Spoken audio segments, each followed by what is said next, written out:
Hello friends, welcome to DNT English classes. Well, आज हम लोग एक स्पेशल वीडियो सेशन में हैं जिसमें हम लोग बिहार बोर्ड क्लास 12 का इंग्लिश का फर्स्ट चैप्टर ये रेनबो पार्ट 2 आज हम लोग करने जा रहे हैं। इसका पहला chapter Indian civilisation and culture.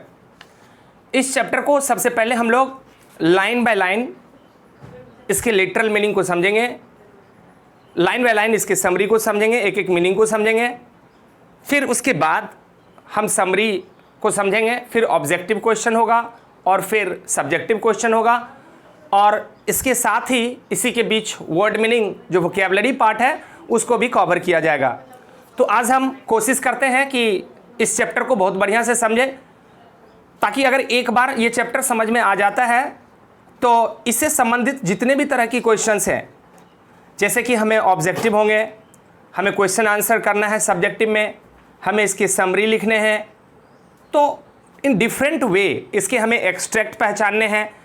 अगर हमने एक एक लाइन करके पढ़ा होगा तो इससे एक्सट्रैक्ट, जैसे कि इससे लाइन निकाल के जो क्वेश्चन होता है उसकी जवाब हम बढ़िया से दे सकते हैं।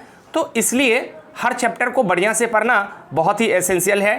टेक्स्ट बुक रीडिंग बहुत मायने रखता है। So let us start now the first chapter, Indian Civilization and Culture by Mahatma Gandhi. Well, सबसे पहले हम लोग इस चैप्टर के राइटर के बारे में जानेंगे कि महात्मा गांधी, ये चैप्टर जैसे कि हमने कहा कि महात्मा गांधी के द्वारा लिखा गया है। His name, full name is Mohandas Karamchand Gandhi. He was born in 1869 and died in 1948। 1869 में वे जन्म लिए थे और 1948 में बापू इस दुनिया से चले गए। Popularly known as बापू और the father of the nation, was mere a spiritual leader than a politician। जैसे कि हम जानते हैं महात्मा गांधी बापू के नाम से विख्यात थे और वह एक राजनेता से कहीं अधिक आध्यात्मिक व्यक्ति थे, स्पिरिचुअलिज्म में विश्वास करते थे। He successfully used truth and non violence as the chief weapons against the British rule in India and helped India gain independence. उन्होंने सत्य और अहिंसा को अपना प्रमुख हथियार बनाया और उन्होंने अंग्रेज़ों के खिलाफ इसको यूज़ किए और इस अहिंसा और सत्य के आधार पर उन्होंने भारतीयों को अंग्रेज़ों से इन्होंने आज़ादी दिलाई। From 1915 till 1948 he completely dominated Indian politics.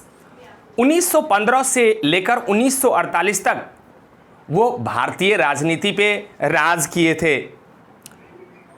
He died at the hands of fanatic on 30th January 1948। 30 जनवरी 1948 को गांधी जी एक हठधर्मी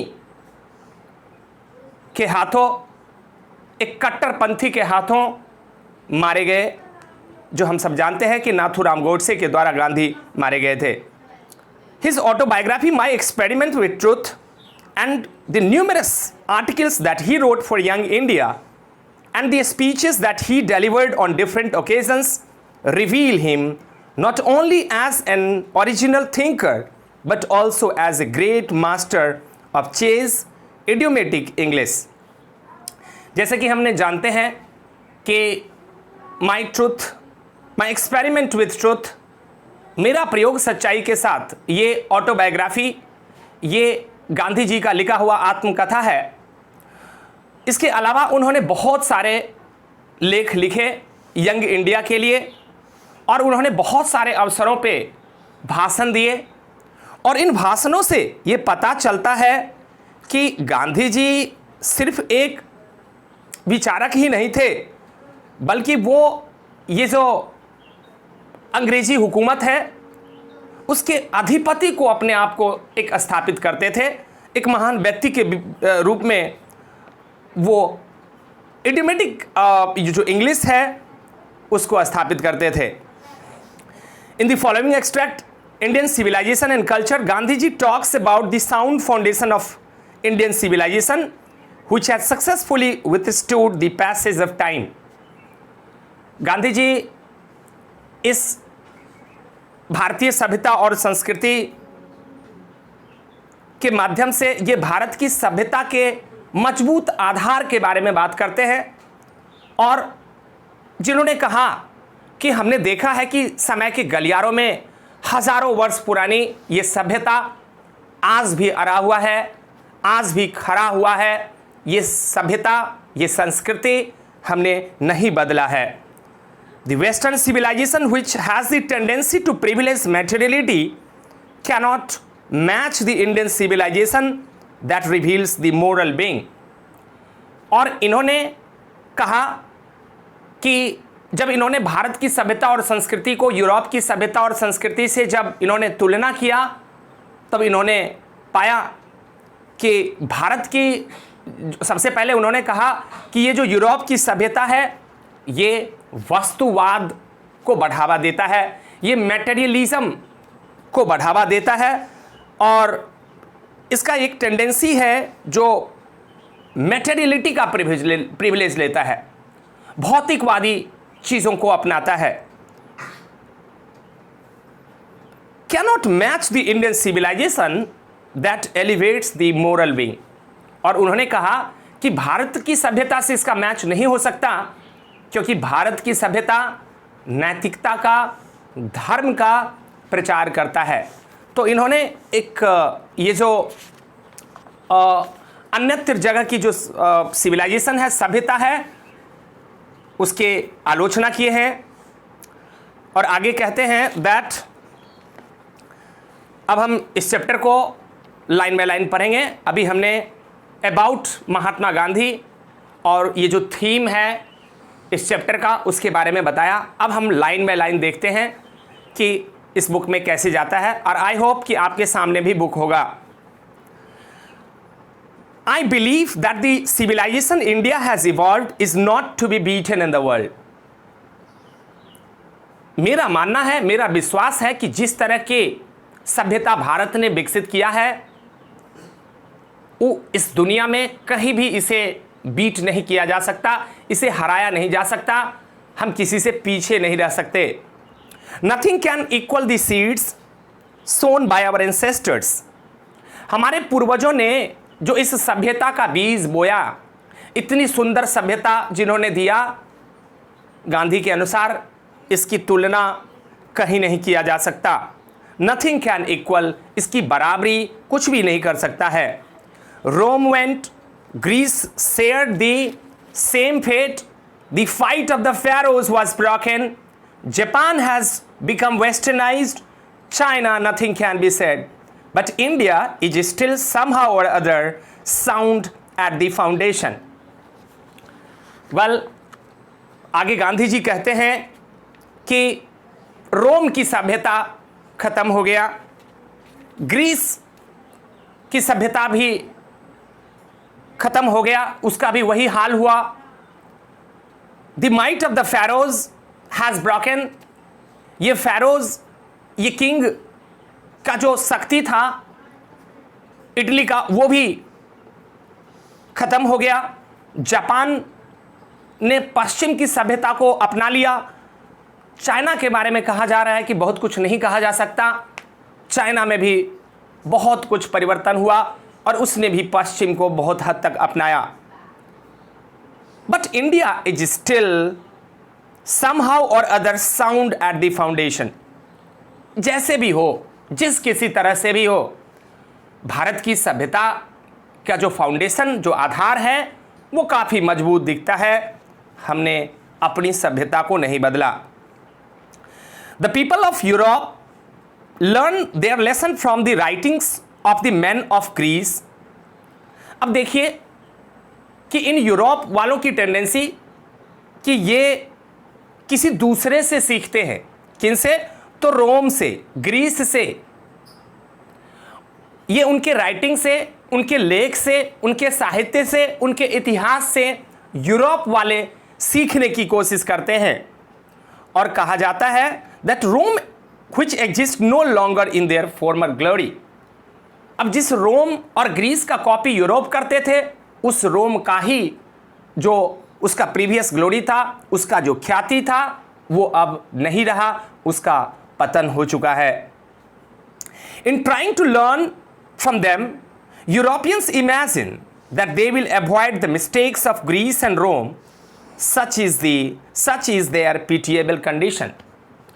अब एक स्वाभाविक बात है कि जब हम किसी का नकल करते हैं तो सोच होता है कि उसकी बुराइयों को अवॉइड कर दिया जाएगा और हम उसकी अच्छाई को अपना लेंगे। और यूरोपियन ने भी ऐसा ही सोचा जब वो ग्रीस और रोम का उनके साहित्यों को जब कॉपी करके सीख रहा था। और ये एक बहुत ही पिटिएबल कंडीशन है। ऐसा बिल्कुल नहीं होता है, हम सब कुछ सीख लेते हैं। और आगे Europeans imagine that they will avoid the mistakes. उनका सोच था, उनका मानना था कि वो इस गलती को नहीं करेंगे। और यही उनकी जो स्थिति है, वो स्थिति एक दया का पात्र है। ये स्थिति बहुत ही मिजरेबल है जो ऐसी सोच रखते हैं, क्योंकि सिविलाइजेशन को कॉपी नहीं किया जा सकता, क्योंकि इस सिविलाइजेशन हम दूसरे का कॉपी नहीं कर लेंगे, क्योंकि ये बहुत सारे चीज़ों को मिलाकर बनता है। और ये सिविलाइजेशन खास लोगों के लिए ही खास स्तर का बना होता है, ये दूसरों के लिए उपयुक्त नहीं होता। In the midst of all this India remains immovable and that is her glory. अब इसके बीच हम भारत को देखते हैं तो देखते हैं कि भारत की जो सभ्यता है वो इमूवेबल है। इमूवेबल का मतलब जो मूव नहीं कर सकता, जो बदल नहीं सकता, या फिर जो बदला नहीं है। और यही ना बदलने की जो टेंडेंसी जो भारत की सभ्यता का है, ये दिस इज द ग्लोरी, यही शोभा है भारत की सभ्यता का, यही सुंदरता है भारत की सभ्यता का कि हजारों वर्ष बीतने के बाद भी हमने उस पौराणिक सभ्यता को नहीं बदला। It is a charge against India that her people are so uncivilised, ignorant and stolid, but it is not possible to induce them to adopt any changes।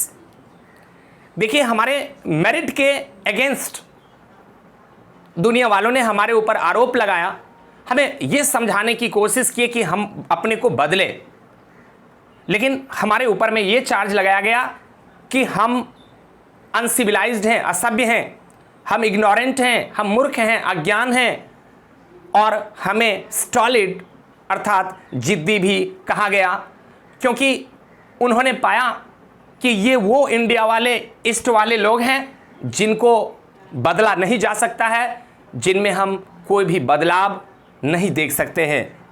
और स्वाभाविक है कि हमने जिस सभ्यता को अपनाया है शायद उसे हमें बदलने की ज़रूरत नहीं है।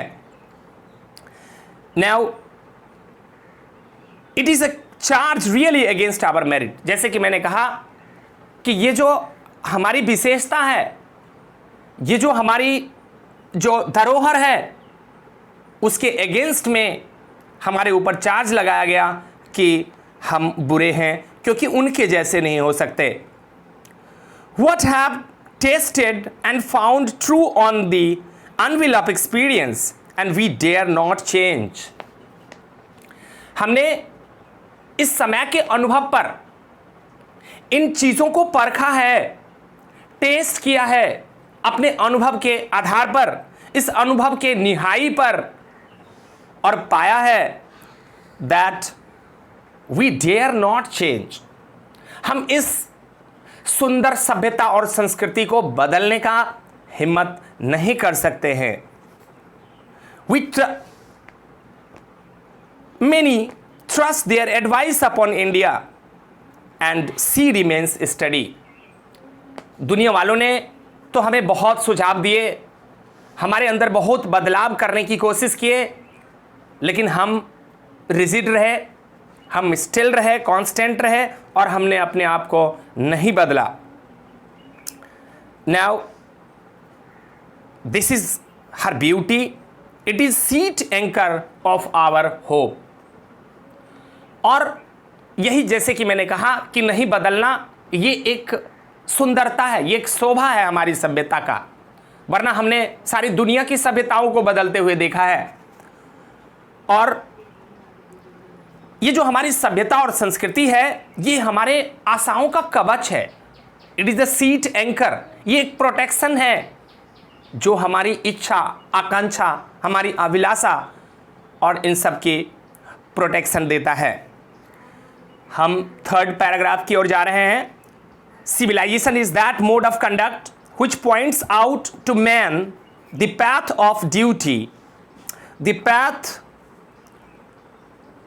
of duty, performance of duty and observance of morality are convertible terms।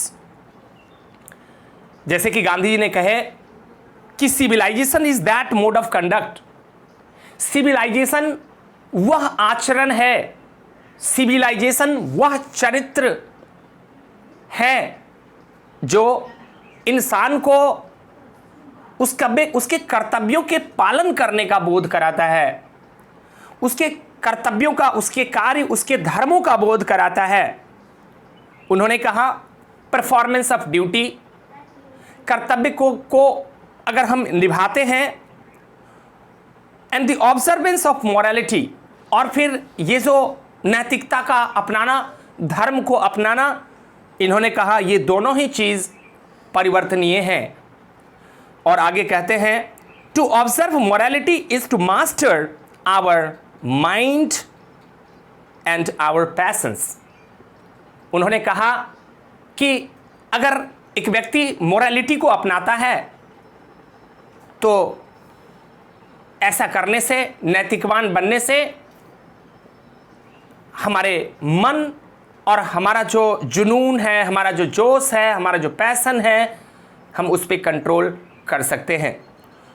यहाँ पर बहुत बड़ी बात उन्होंने कहा कि अपने मन और अपने पैशन पे कंट्रोल रखने के लिए इस मोरालिटी को ऑब्जर्व करना बहुत ज़रूरी है।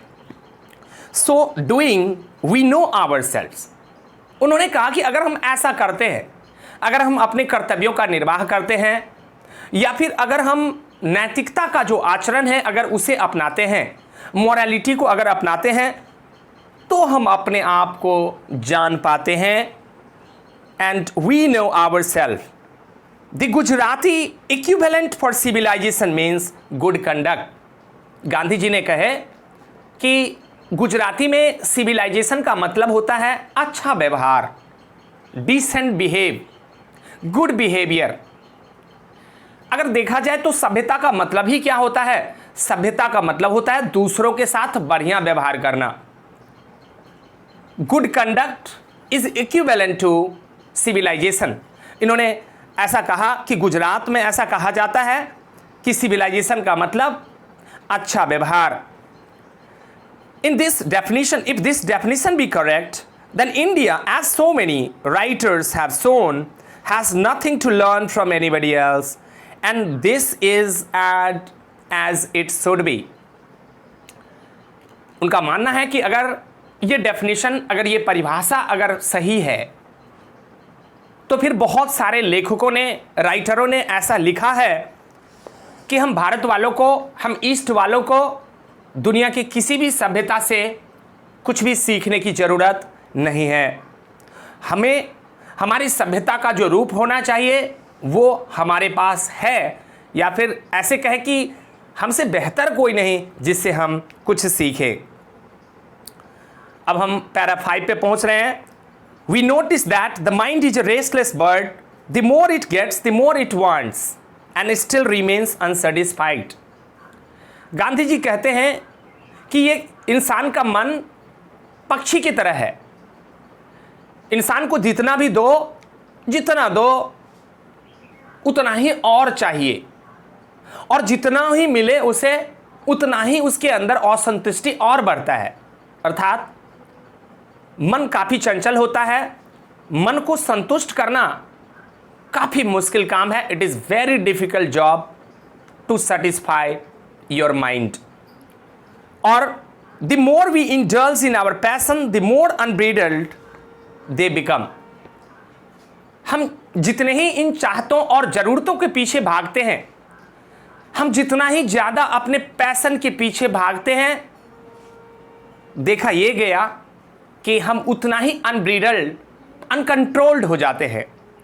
हमारे मन के ऊपर से हमारे होश हवास खो जाते हैं और हम भटक जाते हैं। Our ancestors therefore set a limit to our indulgences। और शायद यही कारण कि हमारे पूर्वजों ने हर एक चीज का सीमा तय कर दिया। They have set a limit for everything।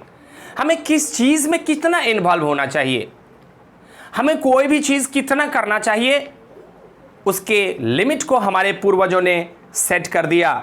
They saw the happiness was largely a mental condition। उन्होंने देखा कि खुशी तो ये एक मानसिक चीज़ है, ये हमारे मेंटल कंडीशन से रिलेटेड चीज़ है। क्यों? क्योंकि आगे वो तर्क दे रहे हैं, a man is not necessarily happy, para 6 में, a man is not necessarily happy because he is rich or unhappy because he is poor. Gandhi ji कहते हैं कि a man is not necessarily happy because he is rich, कि एक आदमी खुश है इसका ये कारण नहीं कि वह अमीर है, या फिर एक व्यक्ति दुखी है उसका ये कारण भी नहीं कि वह गरीब है, क्योंकि उनका मानना है कि millions will always remain poor. ये दुनिया का सिस्टम ही ऐसा है कि लाखों लोग गरीब रहेंगे, उन गरीबियों को कभी भी मिटाया नहीं जा सकता, इस गरीबी को कभी नहीं ख़त्म किया जा सकता। Observing all this, our ancestors dissuaded us from the luxuries and pleasure. जैसे कि हमने देखा कि हमारे पूर्वजों को मालूम था कि ये गरीबी रहने वाला है, तो उन्होंने फिक्स कर दिया। उन्होंने क्या किया? तो observing all this, our ancestor dissuaded us from the luxuries. उन्होंने हमें ऐसो आराम और ये जो अय्यासी का जीवन है उसको जीने से दूर रहने के लिए कहा, और कहते हैं that we have managed with the same kind of plough as existed thousand of years. हम प्राचीन काल में देखते हैं कि जिस तरह से कृषि कार्य हुआ करता था, आज हजारों वर्ष बाद भी हमारे पास वही सिस्टम है। आज भी हमारे यहाँ हल बैल से खेती होता है। आगे कहते हैं that we have remain the same kind of cottages that we had in a former times. हम पहले के ज़माने में जिस तरह फूस के घरों में, कच्चे घरों में रहा करते थे, झोपड़ियों में रहा करते थे, आज भी ऐसे लाखों लोग हैं जो बिना पक्के के घरों में, झोपड़पट्टी में रहते हैं, क्योंकि हम जानते हैं कि गरीब they can not afford to live in building. आगे हमने देखा that you know we in the former times and we indigenous education remains the same as before। और अगर हमने शिक्षा को देखा तो क्या देखते हैं कि शिक्षा का भी वही रूप है जैसे कि हमें पहले प्राचीन काल में दिखाई देता था। तो खेती का भी वही सिस्टम, हमारा एजुकेशनल भी वही सिस्टम, और हमारा जो रहन सहन है वो भी हमने नहीं बदला बहुत हद तक। नाउ आगे कहते हैं we have had no system of life corroding competition. उन्होंने लाइफ कॉरोडिंग कंपटीशन का नाम लिया। लाइफ कॉरोडिंग कंपटीशन मीन्स ऐसा कंपटीशन, ऐसी प्रतिस्पर्धा जो जानलेवा हो।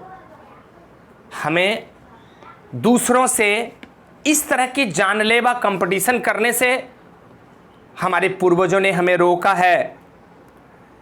उनका मानना है each followed his own occupation और trade and charges regular वेग्स।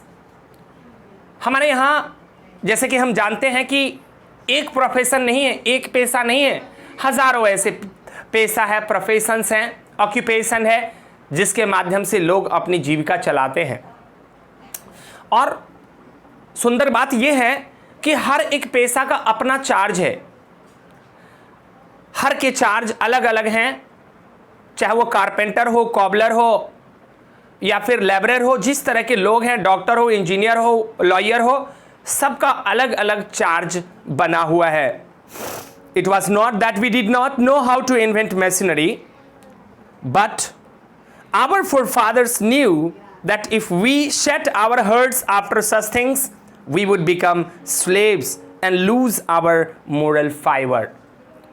Gandhi ji कहते हैं कि क्या ऐसा नहीं था कि हम मशीन नहीं बना सकते थे, हम भी आविष्कार कर सकते थे, लेकिन हमारे पूर्वजों ने हमें इस चीज़ से रोका। शायद इसलिए रोका कि अगर हम इसके पीछे अगर भागते चले गए तो शायद एक दिन हम इसके गुलाम हो जाएंगे, और यही सोचकर हमारे पूर्वजों ने हमें इन भौतिकवादी चीज़ों से दूर रहने की उन्होंने सलाह दिया।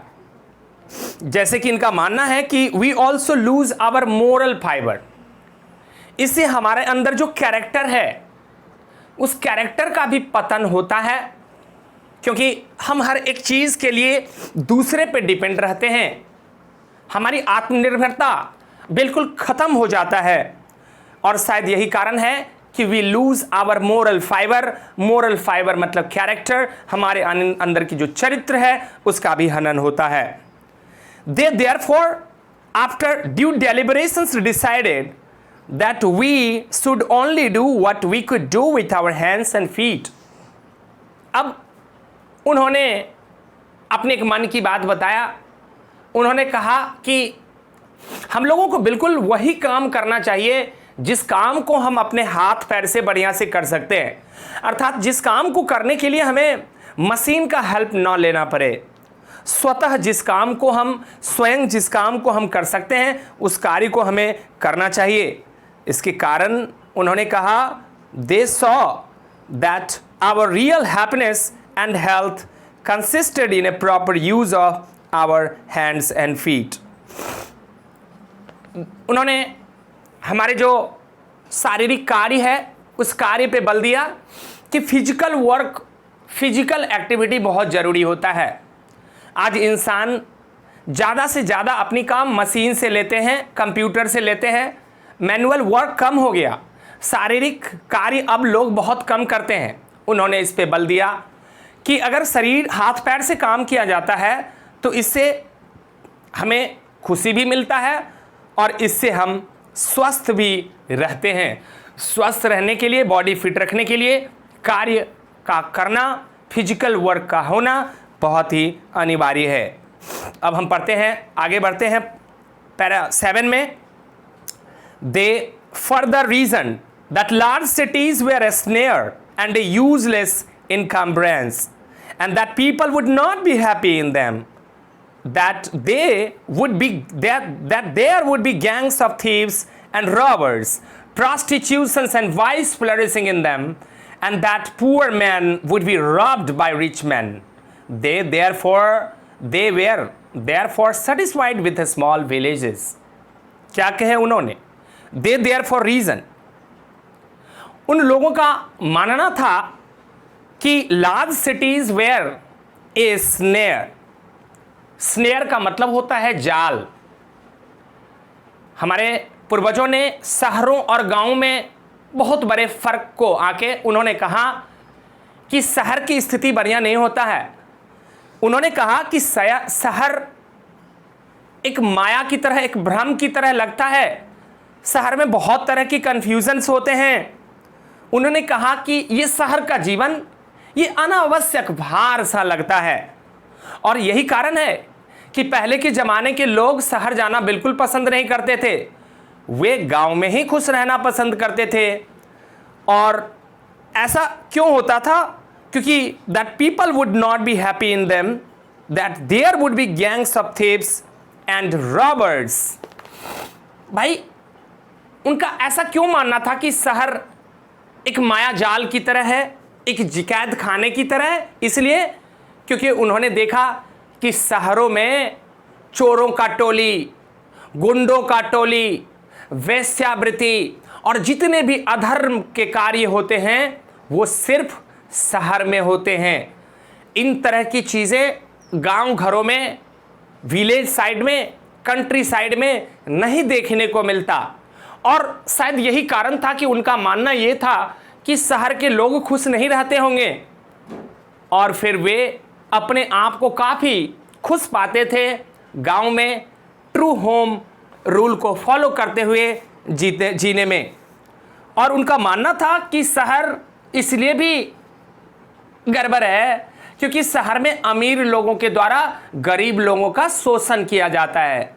The rich people exploits the poor and it happens only in cities. ऐसा सिर्फ शहरों में होता है, शोषण का काम किया जाता है। They therefore satisfied with small villages. यही कारण था कि हमारे पूर्वज गांव में रहना पसंद करते थे, खुश थे। They saw that kings and their swords were inferior to the swords of ethics.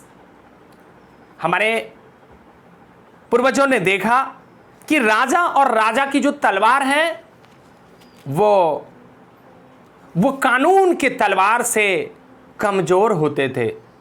राजा बड़ा नहीं होता है, तलवार बड़ा, हथियार बड़ा नहीं होता है, नीति बड़ा होता है, कानून बड़ा होता है।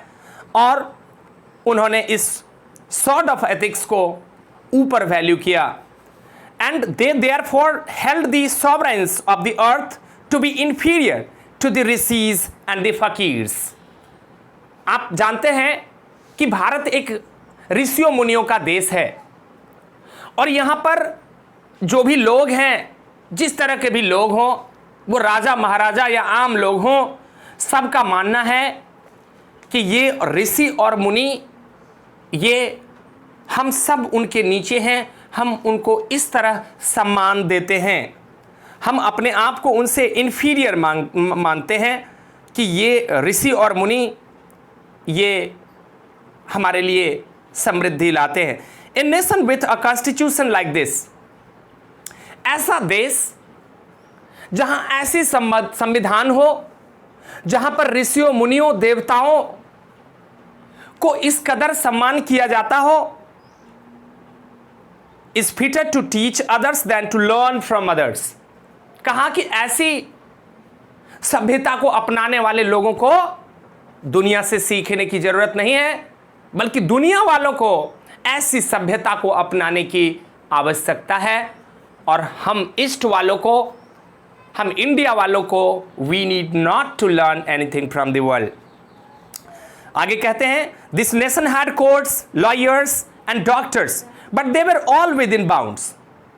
बिल्कुल, हमारे यहाँ सब कुछ है, हमारे यहाँ लॉयर्स हैं, डॉक्टर्स हैं, हर एक प्रोफेशन के लोग हैं। लेकिन मैंने जैसे कहा कि जितने भी प्रोफेशन हो, हर सब का एक एक लिमिट है। हाँ, हो सकता है लोगों का मानना हो कि ये जो पेशा है ये बहुत ही मतलब बढ़िया पेशा नहीं है, लेकिन कम से कम वकील और डॉक्टर ये तो लोगों को डकैत की तरह लूटते नहीं हैं। ये भी उस पर डिपेंड करते हैं। सोचिए, अगर हम डॉक्टर के पास मरीज नहीं पहुंचता है तो डॉक्टर बैठ के क्या करे? दोनों ही एक दूसरे का पूरक है। कहने की मतलब कि डॉक्टर को भी, वकील को भी उनके क्लाइंट्स पे, उनके कस्टमर्स पे, उनके पेशेंट पे निर्भर होना पड़ता है। Everybody knew that these professions were not particularly superior। जैसे मैंने कहा कि ये बेहतर प्रोफेशंस नहीं है। Moreover, these वकील्स and vets do not rob people। ये कम से कम लोगों को लूटते नहीं हैं। They were considered people's dependents and not their masters। ये डॉक्टर, ये वकील, ये हमारे मालिक नहीं हैं, उल्टा ये हम पे डिपेंड करते हैं, ये हम पे निर्भर करते हैं। Justice was tolerably fair. अगर देखा जाए तो न्याय की एक व्यवस्था था। एक फेयर न्याय जो होना चाहिए वो उस वक्त था। The ordinary rule was to avoid courts. जैसे कि हम सब जानते हैं कि पहले के लोग कोर्ट जाना नहीं पसंद करते थे, कानूनी लफड़े में नहीं पड़ना चाहते थे, स्वतः आपस में बैठकर मैटर को सुलह लेते थे और वो कोर्ट जाने से बच जाते थे। यू नो, आगे कहते हैं there were no touts to lure the people into them. और ये इसलिए क्योंकि आज जितने दलालों की संख्या बढ़ गया है, आज हर जगह आप कोर्ट जाइए, आप हॉस्पिटल जाइए, आप जहां जाइए आपको दलाल मिल जाएंगे। वो आपको लुभाता है, अट्रैक्ट करता है और हम लोभ में पड़ जाते हैं, उसके चक्कर में पड़ जाते हैं, उस लफड़े में पड़ जाते हैं। लेकिन ये चीज़ें पहले नहीं हुआ करता था। अब आगे कहते हैं that this able to was noticeable only in and around capitals. ये इस तरह की दलालों वाला चक्कर ये सिर्फ शहर के इर्द गिर्द ही हुआ करता था, ये गांवों में बिल्कुल ही इस तरह का चीज नहीं था।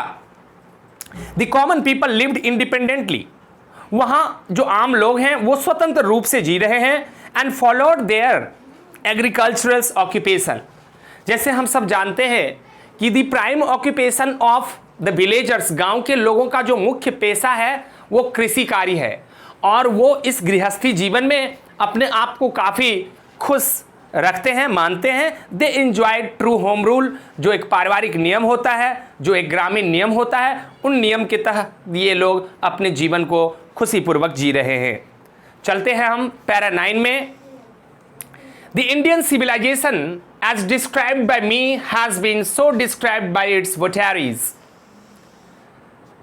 गांधी कहते हैं कि जैसे मैंने भारत की सभ्यता और संस्कृति का वर्णन किया है, जिस तरह से मैंने इस भारत की सभ्यता और संस्कृति को डिस्क्राइब किया है, has been so described by the votaries. और इसी तरह से सिमिलरली भारत के और भी बहुत सारे वक्त देशभक्त ऐसे प्रेमी हैं जिन्होंने बताया है in no part of the world and under no civilisations have all man attained perfection. बहुत खास बात, जैसा कि गांधी जी ने कहे, दुनिया के बहुत सारे, जैसे भारत के इसके बहुत सारे देशभक्तों ने ऐसा कहा और उनका मानना था कि दुनिया में कहीं भी ऐसा नहीं, in no part of the world under no civilisation have all man attain perfection. देखिए, परफेक्शन कहीं नहीं है, परफेक्ट कोई भी नहीं है। क्या गांधी ऐसा कह रहे हैं कि हमारी भारत की सभ्यता परफेक्ट है? नहीं नहीं, सब में लूपहोल्स है, सब में बैकडॉर्स हैं, सब में कुछ ना कुछ वीकनेसेस हैं, कुछ कमियां हैं that we have to accept. क्योंकि कोई भी ऐसी दुनिया की सभ्यता नहीं जिसने परफेक्शन अटेंड कर लिया हो, कमी तो होना स्वाभाविक है। फिर आगे कहते हैं that the tendency of Indian civilisation is to elevate the moral being. अब देखिए, टेंडेंसी का मतलब हुआ स्वभाव, प्रवृत्ति। भारत की सभ्यता की प्रवृत्ति है कि वो नैतिकता का प्रचार करता है। भारत जैसा देश धर्मों का प्रचार करता है। That of the western civilisations is to propagate immorality. जबकि हम लोग देखते हैं कि जो यूरोपियन सभ्यता है वो इमॉर्टलिटी अर्थात अनैतिकता अर्थात अधर्म को बढ़ावा देता है, जो हमारे लिए बिल्कुल ही हितकर नहीं है। The former is godless, the latter is godless, the former is based on a belief in God. जैसे कि गांधी जी ने कहे कि भारत की सभ्यता के लोग भगवान में विश्वास करते हैं। The people of India believe in God, whereas the western civilization is godless. पश्चिम के लोग भगवान में विश्वास नहीं करते, वो भगवान की पूजा को एक ढोंग मानते हैं, एक आडंबर मानते हैं। आगे कहते हैं so understanding and so believing it behoves every lover of India to cling to the old Indian civilization even as a child clings to the mother's breast. So understanding and so believing. इतना understanding, इतना विश्वासी, every lover of India. अब गांधी जी का मानना है कि यार जो कोई भी भारत से प्यार करता होगा, जिस किसी को भी अपने देश से प्यार होगा, वो क्या करेगा? तो cling to the old Indian civilisation, वो इस भारत की सभ्यता को ऐसे ही अपनाएगा जैसे एक छोटा बच्चा अपने मां के छाती से चिपक जाता है, या फिर वो अपने मां से दूर नहीं होना चाहता है। ये बिल्कुल हमारी सभ्यता भी उसी तरह का है जिसे हमें हमेशा अपनाने की आवश्यकता पे उन्होंने बल दिया। आई एम नो हेटर, आते हैं पैरा 10 पे। I am no hater of the west, I am thankful to the west for many a thing I have learned from western literature. Gandhi ji कहते हैं I am no hater of west, ऐसा नहीं कि मैं पश्चिम की सभ्यता से नफरत करता हूं, या फिर वो कहते हैं कि उल्टा मैं तो आभार व्यक्त करना चाहता हूं, मैं तो धन्यवाद देना चाहता हूं पश्चिम की सभ्यता को, क्योंकि मैंने भी उनके सभ्यता से कुछ सीखा है। गांधी जी कहते हैं that for many a thing I have learned from the Western literature, but I am thankful to the modern civilization for teaching me one lesson. अब देखिए, ये समझना बहुत जरूरी है कि मॉडर्न सिविलाइजेशन का क्या प्रभाव था, क्योंकि हमें ये मॉडर्न सिविलाइजेशन की आइडिया यूरोपियन सिविलाइजेशन से मिलता है। उन्होंने कहा कि I am thankful to the modern civilisation, मैं इस आधुनिक सभ्यता के लिए मैं कृतज्ञ हूं। क्यों? क्योंकि ये सभ्यता ने मुझे सिखाया क्या? If I want to rise to its fullest highest, कि अगर मैं इस भारत जैसे देश को अगर ऊंचाइयों तक ले जाना चाहता हूं, अगर मैं इस देश को शिखर तक ले जाना चाहता हूं, तो I must tell my countryman, तो मैं अपने देशवासियों को काफी जोर देकर यह कहना चाहता हूं, after years and years of experience of modern civilisation, हमने वर्षों के इस आधुनिक जो हमारी सभ्यता है उसको एक्सपीरियंस करने के बाद एक बात हमने समझा है। गांधी जी स्पष्ट कहते हैं, I have learnt one lesson, मैंने एक सबक सीखा, मैंने एक पाठ सीखा, मैंने एक बात सीखा। वो क्या सीखा? From it, and that is that we must shun it at all costs. वो कहते हैं कि चाहे जो हो, कुछ भी हो, हमने ये मॉडर्न सभ्यता से एक बात तो सीखा है कि हमें इस आधुनिक सभ्यता से अपने आप को दूर रखना चाहिए। सन का मतलब होता है टू स्टे अवे, अपने को दूर रखना चाहिए इस सभ्यता से। अब हम आते हैं point 11, para 11, what is that modern civilisation. आगे कहते हैं कि ये मॉडर्न सिविलाइजेशन है क्या? It is the worship of the material, ये तो भौतिकत्व है, ये तो वस्तुवाद है, ये तो मटेरियल अर्थात भौतिकवादी चीजों की पूजा करना है। It is the worship of the brute in us, ये तो हमारे बीच में मूर्खों की पूजा है।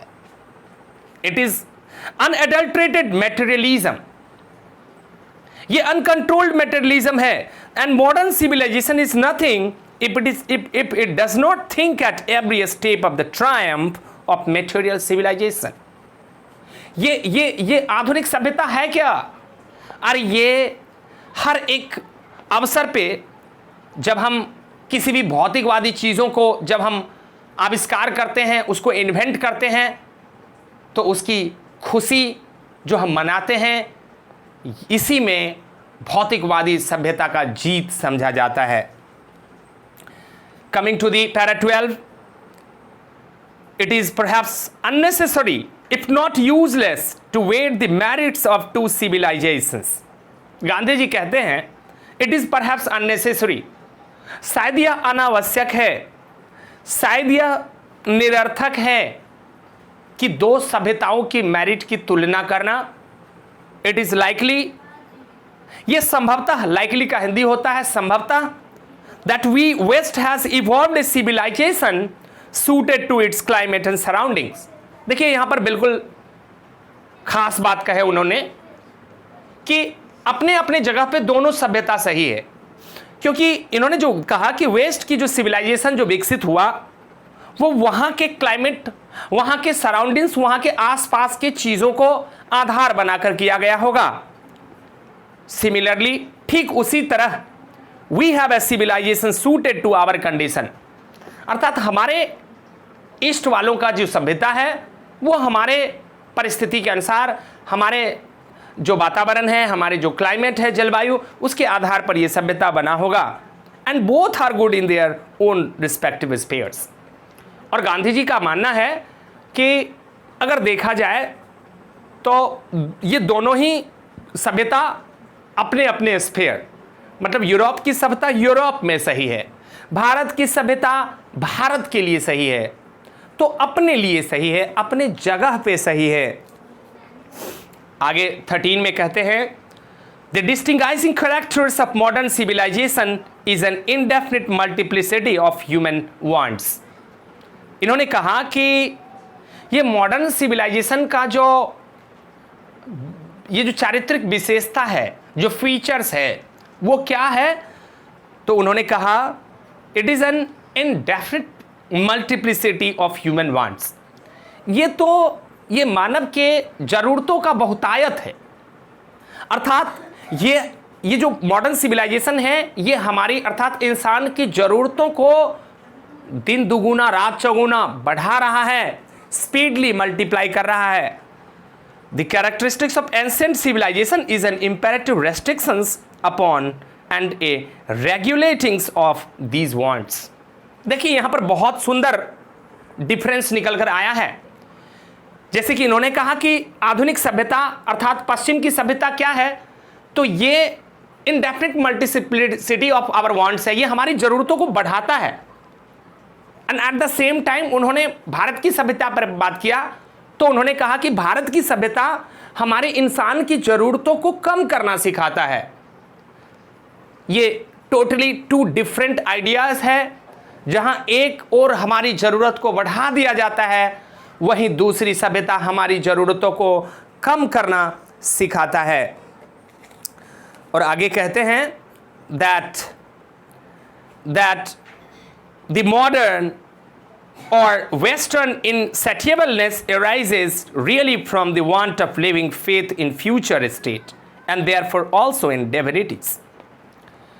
देखिए ये जो मॉडर्न सिविलाइजेशन है ये फ्यूचरिस्टिक्स है, फ्यूचर पे आधारित है. आज लोग इतने वस्तु को इन्वेंट किया जा रहा है, एक से एक आविष्कार किए जा रहे हैं और हम बहुत ज़्यादा फ्यूचरिस्टिक्स हो रहे हैं.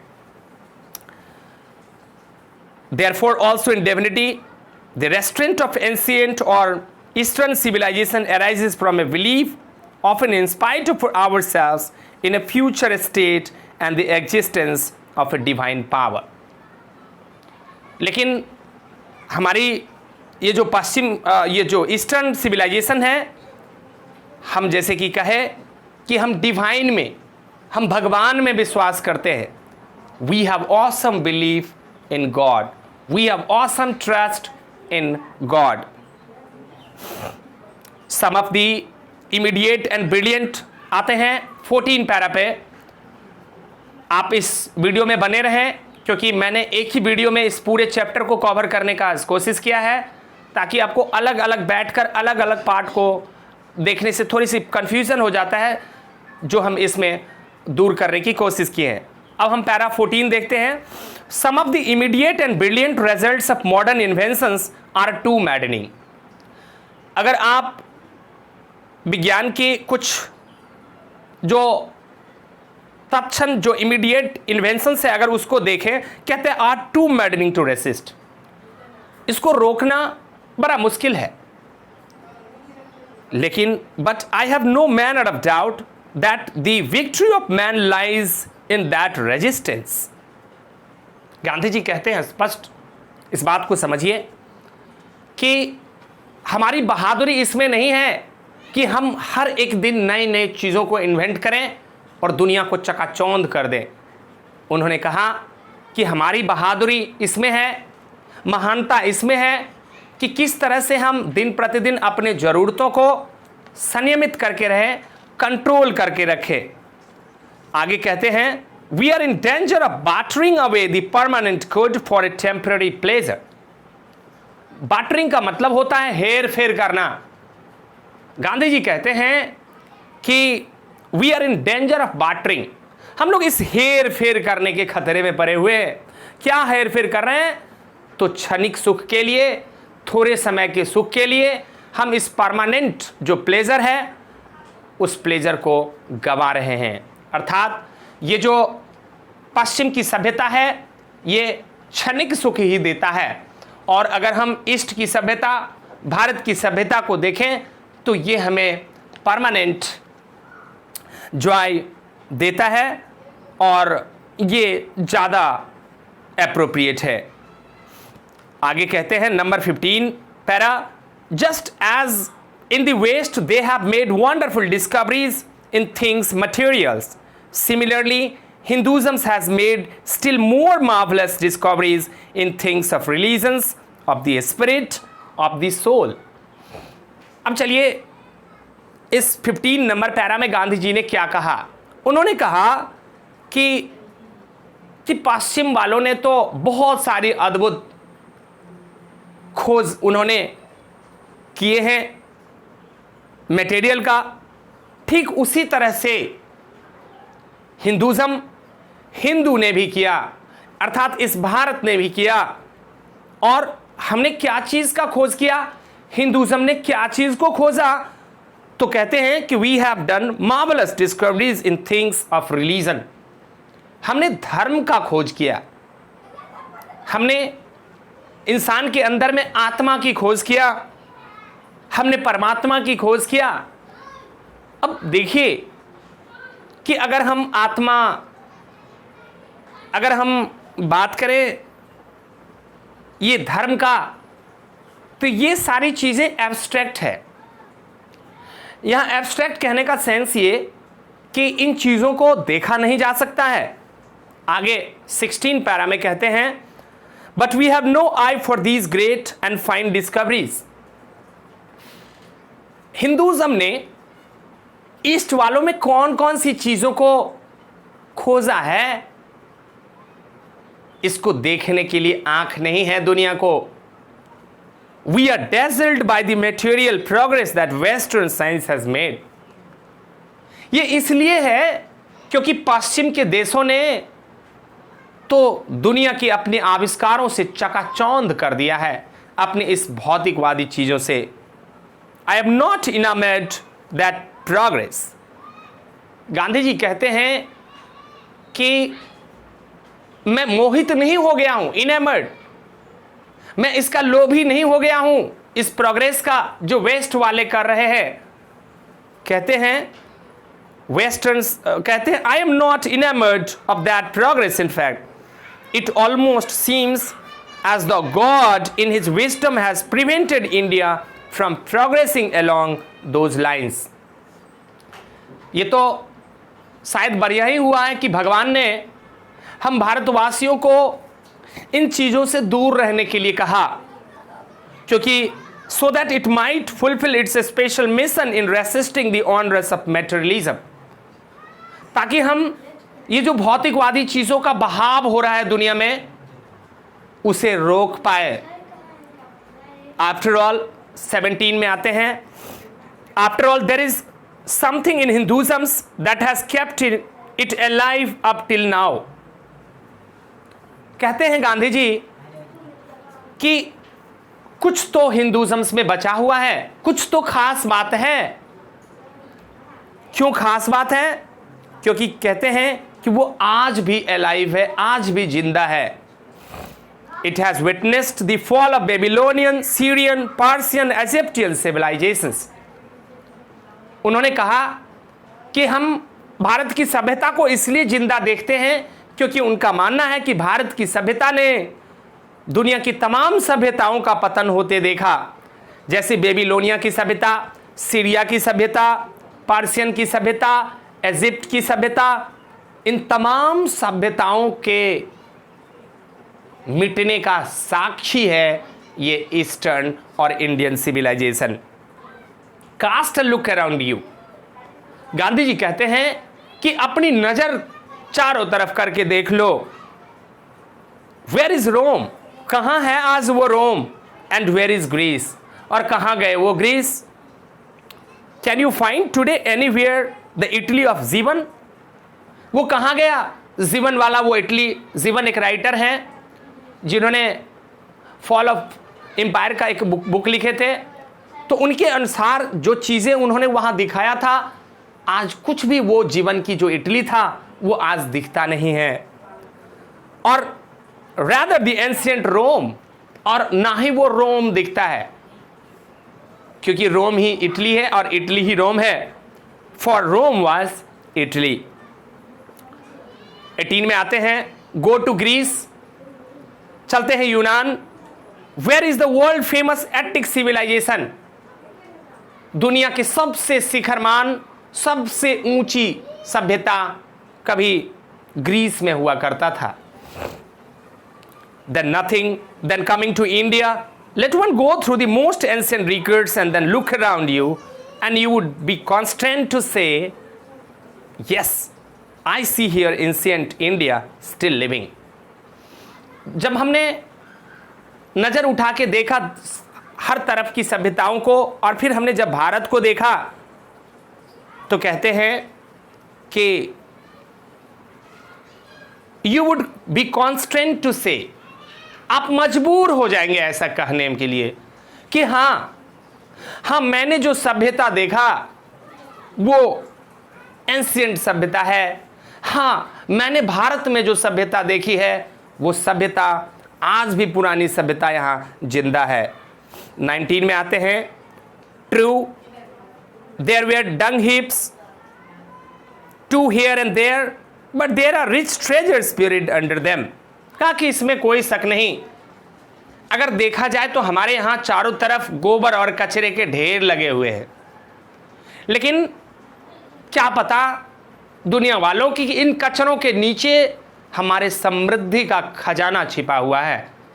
हमारा ट्रेजरी ऑफ वेल्थ इस गोबर के ढेर के नीचे छिपा हुआ है। And the reasons why it has survived it, that the end which Hinduism set before it was not the development along material but spiritual lines। अब देखिए यहाँ आके बिल्कुल क्लियर हो गया कि दुनिया की तमाम सभ्यता क्यों बदल गए और हमारी सभ्यता क्यों नहीं बदला। तो उन्होंने कहा कि जिस वक्त हमारे ये सभ्यता का निर्माण हुआ, जिस समय हमारे इन सभ्यताओं के बीज बोए गए, वो दिन भौतिकवादी युग नहीं था। वो भौतिकवादी चीज़ों को, मटेरियल को आधार बनाकर हमारी सभ्यता का निर्माण नहीं हुआ। और यही कारण है कि हमारी सभ्यता आज भी है, क्योंकि हमने स्पिरिचुअल लाइंस, आध्यात्म को बेस करके, ईश्वर को बेस करके हमने अपने सभ्यता को बनाया है। और यही कारण है कि आज भी हमारे पास पौराणिक सभ्यता उपस्थित है। आगे बढ़ते हैं, 20 में आते हैं, para 20। Our civilization, our culture, our swaraj depend not upon multiplying our wants। Gandhi ji कहते हैं कि हमारी सभ्यता, हमारी संस्कृति, हमारा स्वराज इन जरूरतों को बढ़ाने पे नहीं निर्भर करता है। It does not really depend on multiplying material things, self indulgence, but upon restricting wants and self denial। अर्थात हमारी सभ्यता सेल्फ रेस्ट्रिक्शन पर डिपेंड करती है कि हम अपने आप को किसी भी चीज़ से कैसे रोक सकें या फिर हमें ये सिखाता है सेल्फ डिनायल कि हम किसी भी चीज़ को जो हमारे लिए हितकर नहीं है हम उसे कैसे रिजेक्ट या फिर अस्वीकार कर देते हैं, जैसे हम लोगों ने पश्चिम की सभ्यता को अस्वीकार किया। आते हैं 21 नंबर पे। Para, European civilisation is no doubt suited for the European but it will mean ruin for India if we endeavor to copy it. बिल्कुल, गांधी जी कहते हैं कि ये सभ्यता यूरोप वालों के लिए बिल्कुल उपयुक्त है, ये उनके लिए ठीक है, इसमें कोई शक नहीं। लेकिन अगर हम इंडिया वाले इसकी नकल करने की अगर कोशिश करें, अगर हमें इसे नकल करने का अगर प्रयास करें, एंडेवर का मतलब प्रयास, इसे कॉपी करने की अगर प्रयास किए तो इसमें हमारी जानें भी जा सकती है। ये खतरों से कम नहीं। This is not to say that we not adopt and assimilate whatever may be good and capable of assimilations by us. Gandhi ji कहते हैं कि वो ऐसा नहीं कहते हैं कि अच्छाइयों का कॉपी नहीं होना चाहिए, अच्छाइयों को अपने अंदर नहीं एसिमुलेट करना चाहिए, ऐसा नहीं कहते हैं। अगर कुछ अच्छाई इंसान को जहाँ से भी मिले एसिमुलेट करना चाहिए, क्योंकि हम दूसरे को अनुसरण से ही सीखते हैं। लेकिन bias, as it does not also mean that even the Europeans will not have to part with whatever evil might have crept into it. अब इसका मतलब ये भी नहीं कि जैसे हमने देखा यूरोपियन भी बहुत सारी चीज़ों में लिप्त हो गए हैं, वो भी बहुत सारी ऐसी चीज़ है गलत जिनमें पड़ गए हैं, तो उन्हें भी तो इससे मुक्त होना है, उन्हें भी तो इससे आज़ाद होना है। They also must avoid these things. आगे पैरा 22 में आते हैं। The incessant search for material comforts and their multiplication is such an evil. कहते हैं कि incessant search, incessant मतलब लगातार सक्रिय search for material comforts.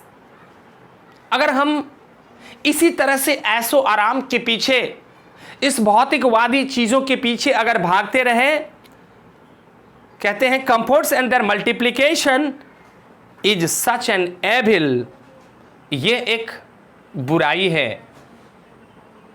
And I make bold to say that the European themselves will have to remodel their outlook.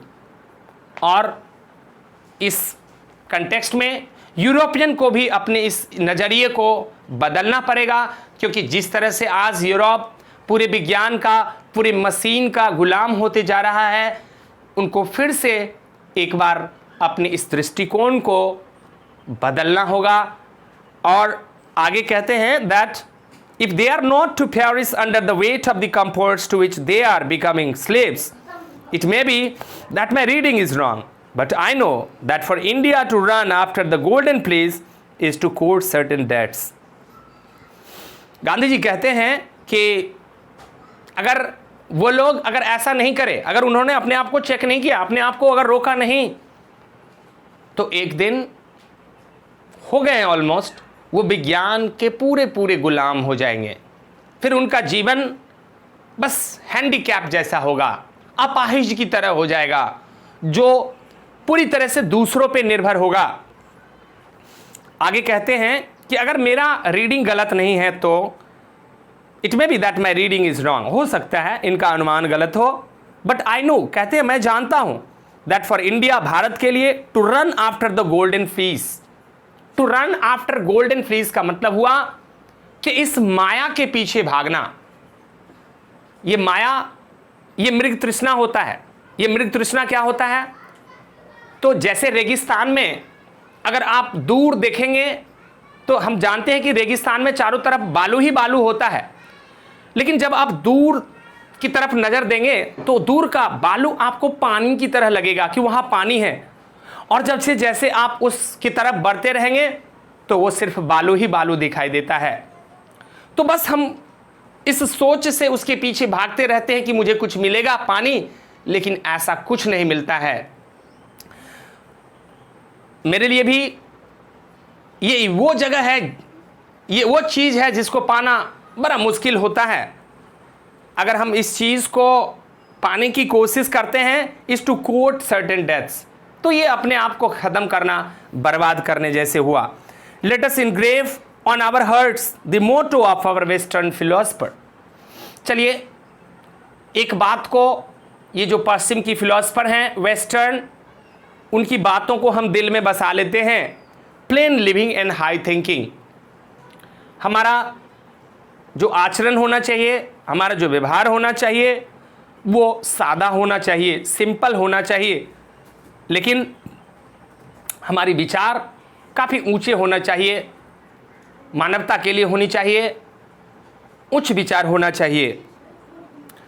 आज कहते हैं today it is certain that the millions cannot have high living and we the few who refuses to do the thinking for the masses। बिल्कुल, गांधी जी का मानना है इस दुनिया में सब अमीर नहीं हो जाएंगे, लाखों लोग गरीब हैं, गरीब रहेंगे, लेकिन कहते हैं कि ये गरीब को कौन मदद कर सकता है, तो वो कुछ चंद अमीर जिनके पास सब कुछ है। लेकिन जिन लोगों को भगवान ने सब कुछ दिया जो दूसरों की मदद कर सकते हैं, हम क्या देखते हैं कि वो इंसान आज इस धरती पे खुद ही अपनी ज़रूरतों में इस कदर लिप्त है कि उसे दूसरों की नीड, ज़रूरत बिल्कुल दिखाई नहीं देता। आगे कहते हैं that today is certain that the millions can not have high living and we few who profess to do thinking for the masses run the risk in a vain search after high living of missing high thinking। आज क्या हो रहा है, आज ये लोग अपने high living standard को बनाने के चक्कर में अपने विचारों को खो रहे हैं। आते हैं 23rd, civilization is in the real sense of the term consist not in the multiplications। Civilisation का मतलब ये नहीं होता है कि वो हमारी ज़रूरत को दिन प्रतिदिन बढ़ाए, but above a certain level it becomes a hindrance instead of help। अब अगर ये ज़रूरत हमारा बढ़ते रहे तो कभी कभी ये मदद ना होकर के हमारा मुसीबत बन जाता है, अगर इसके पीछे भागते हैं तो। Therefore the ideal of creating an unlimited number of wants and satisfying them seems to be a delusions and a snare। अब देखिए उन्होंने कितना सुंदर बात यहाँ पर कहा, कहते हैं कि ये इंसान को बहुत सारी ज़रूरतों को बढ़ा लेना, इच्छाओं को पालना और फिर एक एक करके जीवन भर उन इच्छाओं को पूरा करते रहना और इसी इच्छा की पूर्ति करते करते जीवन को ख़त्म कर लेना, वो कहते हैं ये तो एक माया है, ये तो एक भ्रम है, ये तो एक मृग तृष्णा है जो अनावश्यक है। वो इस माया से निकलने की बात करते हैं और फिर कहते हैं the satisfaction of one's physical needs even the intellectual needs of one's narrow self must meet at a certain points and dead stops। बिल्कुल, हर एक चीज़, जो भी ज़रूरत की चीज़ें हैं या कुछ भी, हर एक चीज़ को एक सर्टेन पॉइंट पे आके रुकना होगा कि ये हमारा लिमिट है। लेकिन आज हम लिमिटलेस होते जा रहे हैं। Before it degenerates into physical and intellectual voluptuousness, a man must arrange his physical and cultural circumstances so that they do not hinder him in his service of humanity in which all his energies should be concentrated।